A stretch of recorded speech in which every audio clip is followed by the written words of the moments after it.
भाई तुम्ही जर असा विदर्भाच्या स्टाईलमध्ये असा चिवडा पोळीचा बनवला ना तर विचारूच नका, काय भारीच होती राव. करायचं काय की सर्वात पहिले अशा पोळ्या घ्यायच्या, 1 2 3 4 5. मी तर 5 घेतल्या आणि याला असं कुस करून घ्यायचं. मी जेथपर्यंत हे कुस करून घेतो पर्यंत फॉलो आणि तुमच्या मित्राला शेअर करायचं तेवढं विसरू नका बरं, आठवणीनं करायचं. काय आता एका कढईमध्ये तेल टाकायचं, शेंगदाणे टाकायचं, जिरं आणि सोप. तुम्हाला आवडलं तर टाका, नाही तर डायरेक्ट कांदा, हिरवी मिरची, कैरी ह्या 3 गोष्टी टाका. आणि नंतर हे थोडंसं परतून घेतल्यावर ते याच्यामध्ये लाल तिखट, मीठ आणि हळद ह्या 3 गोष्टी टाकायच्या.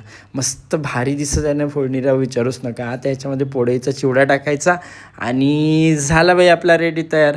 आता रे एक तर विसरलोच, ह्याच्यात तर सांबार टाकायचंच बाकी आहे. मग आता सांबार टाकूयात आणि प्लेटमध्ये काढल्यावर खाऊन बघितल्यावर तर बाई आपल्या विदर्भाची चव काय भारी लागते ना, विचारूच नका. तुम्ही जर आपली ही रेसिपी आणखी कुठून बघत असाल तर तुमच्या इकडे आपल्या रेसिपीला काय म्हणतात हे नक्की सांगा. आपल्याकडे तर पोळीचा चिवडा म्हणतात, तुमच्या इकडे काय म्हणतात भाऊ, कमेंटमध्ये बिलकुल सांगा. अशाच नवीन नवीन रेसिपीसाठी आपल्या चॅनलला आणि पेजला तेवढं फॉलो करून ठेवा. येतो मी.